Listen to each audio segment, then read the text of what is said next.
بسم اللہ الرحمن الرحیم. معزز صارفین السلام علیکم. ایک بڑی خبر لے کر آپ کی خدمت میں حاضر ہوئے ہیں. مدینہ کے محلوں میں 24 گھنٹے کرفیو ختم.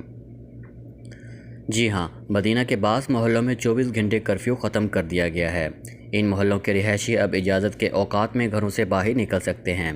سعودی پریس ایجنسی واس کے مطابق وزارت داخلہ نے اعلانیہ جاری کرتے ہوئے کہا ہے کہ کرونا وائرس کے متعلق صحت کمیٹی کی سفارش پر مدینہ منورہ کے محلوں الشریبات، بنی ظفر، الجمعہ، بنی خدرہ اور اسکان کے ایک حصے سے اضافی احتیاطی تدابیر ختم کی جا رہی ہے. وزارت نے کہا ہے کہ فیصلے کا نفاذ آج ہفتے سے ہوگا. رہائشی اب اپنی ضرورت کی چیزیں لینے کے لیے گھروں سے باہر نکل سکتے ہیں. صبح 9 بجے سے شام 5 بجے تک رہائشیوں کو نکلنے کی اجازت ہوگی. نیز جن کاروباری مراکز کو کھولنے کی اجازت ہے وہ اپنی دکانیں کھول سکتے ہیں. وزارت نے کہا ہے کہ یہ فیصلے مفاد عامہ کے لیے کیا گیا ہے، جبکہ 24 گھنٹے کا فیصلہ بھی رہائشیوں کی بہتری اور وائرس کو محصور کرنے کے لیے کیا گیا تھا.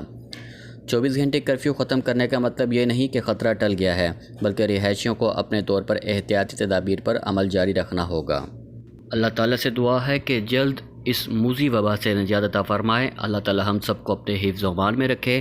اللہ تعالیٰ ہم سب کا حامی و ناصر ہو. السلام علیکم ورحمۃ اللہ وبرکاتہ.